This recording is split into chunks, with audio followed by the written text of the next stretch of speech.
চলেন সবাই আজকে ইলিশের বাড়ির চাঁদপুর থেকে ঘুরে আসি আর চাঁদপুরে কিছু তথ্য জেনে আসি। আর যারা যারা এই জায়গাটা চিনেন, এই ব্রিজটা চিনেন, অবশ্যই ভিডিওতে দেখে কমেন্ট বক্সে বলে যাবেন জায়গাটা কোথায় অবস্থিত। সবাইকে শুভেচ্ছা। আজকে আমরা চাঁদপুর জেলার কিছু গুরুত্বপূর্ণ তথ্য নিয়ে আলোচনা করব। চাঁদপুর জেলা বাংলাদেশের দক্ষিণ পূর্বাঞ্চলে অবস্থিত এবং এই জেলা চট্টগ্রাম বিভাগের অন্তর্ভুক্ত। 1878 সালে ত্রিপুরা জেলা যে 3টি মহকুমা নিয়ে গঠিত হয় তার মধ্যে চাঁদপুর অন্যতম। উল্লেখ্য, ত্রিপুরা জেলার বর্তমান নাম কুমিল্লা। চাঁদপুর জেলা প্রতিষ্ঠিত হয় 1984 সালের 15 ফেব্রুয়ারি এবং বাংলাদেশের 64 জেলার মধ্যে চাঁদপুর জেলার জেলা কোড 56। চাঁদপুর জেলার নামকরণ নিয়ে একাধিক তথ্য প্রচলিত আছে।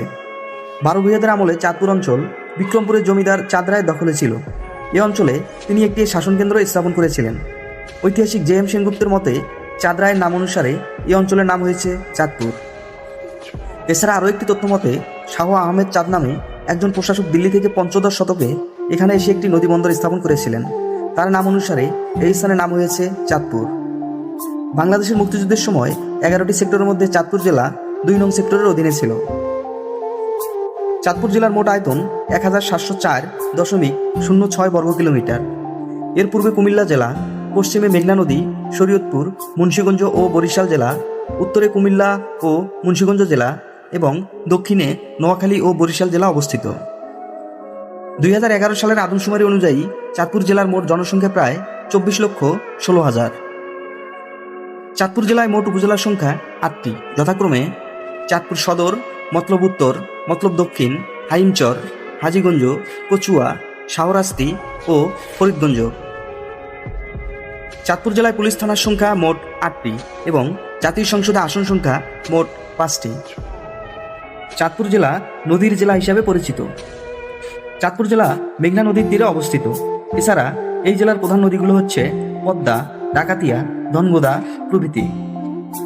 চাঁদপুরের ইলিশ মাছ সুস্বাদু হিসাবে সারা দেশে সমাদৃত। এছাড়া ইলিশ মাছের অন্যতম প্রজনন অঞ্চল হিসাবে চাঁদপুরকে ইলিশের বাড়ি নামে ডাকা হয়। চাঁদপুর জেলায় অনেক ঐতিহাসিক ও দর্শনীয় স্থান রয়েছে।